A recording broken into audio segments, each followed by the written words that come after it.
목동 다윗. 사울왕 시대의 한 남자가 젊은 아내를 남겨두고 세상을 떠났다. 그곳의 영주는 전부터 이 젊은 여인을 탐내오던 참이었는데 남편이 죽자 여인을 자기 집으로 불러들이려고 했다. 그 뜻을 따르고 싶지 않았던 여인은 영주 몰래 떠나기로 작정했다.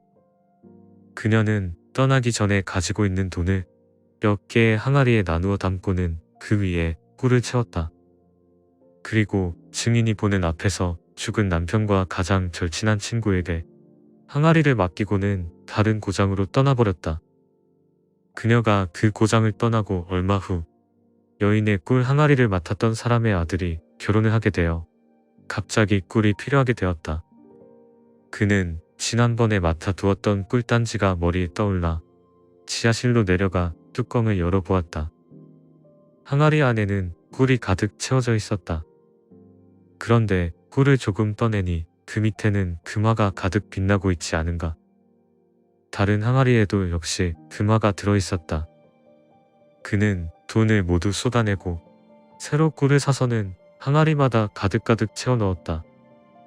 시간이 흐르고 그 고장의 영주가 죽었다는 소식을 들은 여인은 다시 고향으로 돌아왔다. 그리고는 맡겼던 항아리를 다시 찾으려고 했다. 그러자 이 나쁜 사람은 내가 꿀을 맡을 당시에 증인이 보는 앞에서 항아리를 받아가는 것이 좋겠소. 라고 대답했다. 여인은 곧 증인을 데려왔고 죽은 남편의 친구는 그 증인 앞에서 항아리를 돌려주었다. 집에 도착한 여인은 뚜껑을 열고 안을 들여다보았다. 이내 금화가 없어진 것을 알고는 너무나 억울하여 울면서 재판관에게 가 하소연을 했다. 재판관은 여인에게 물었다. 그 항아리에 돈이 들었다는 걸 아는 증인이 있는가? 없습니다. 저만 아는 사실입니다. 그렇다면 나로서는 어찌할 도리가 없구나. 사울 왕께 가보아라. 그분이라면 혹시 너에게 힘이 되어주실지도 모르겠다. 여인은 사울 왕을 찾아갔고 왕은 상급 재판소로 가서 판결을 받도록 명했다. 그러나 상급 재판관도 역시 항아리에 돈이 들어있음을 증언해 줄 사람이 있느냐고 물었다. 저는 금화 이야기를 아무에게도 하지 않았습니다. 우리는 증인이 있어야만 재판을 할 수 있다. 아무도 모르고 있는 것을 다룰 수는 없다. 재판관의 냉정한 말에 여인은 낙심하여 물러났다. 집으로 돌아가는 도중에 여인은 훗날 왕이 돼 다윗을 만나게 되었다. 다윗은 그 무렵 양을 치는 목동이었으나 지혜롭다는 소문이 자자했다. 여인은 억울한 사연을 목동에게 털어놓았다. 증인이 없다고 걱정해서 재판을 해주지 않습니다.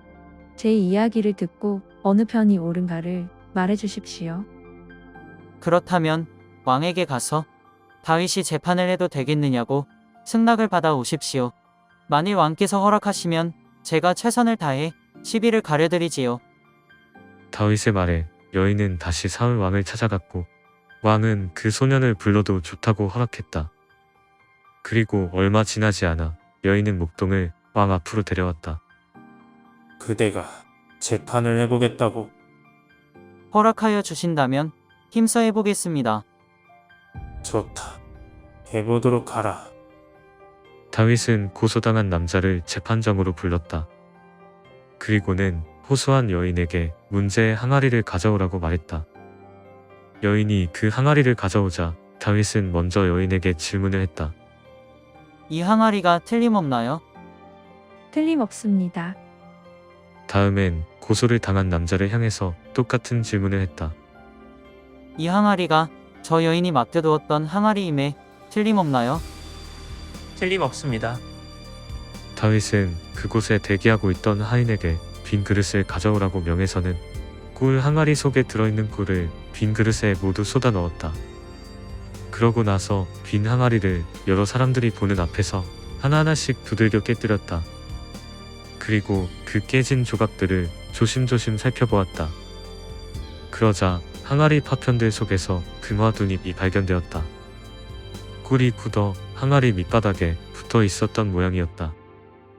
다윗은 즉시 거짓말을 한 남자를 향해 명령했다. 당신이 맡았던 돈을 어서 이 여인에게 돌려주시오. 이스라엘 백성들은 이 재판 소식을 전해 듣고는 다윗의 지혜로움에 다시 한번 탄복했다. 자기를 아는 것이 최대의 지혜이다.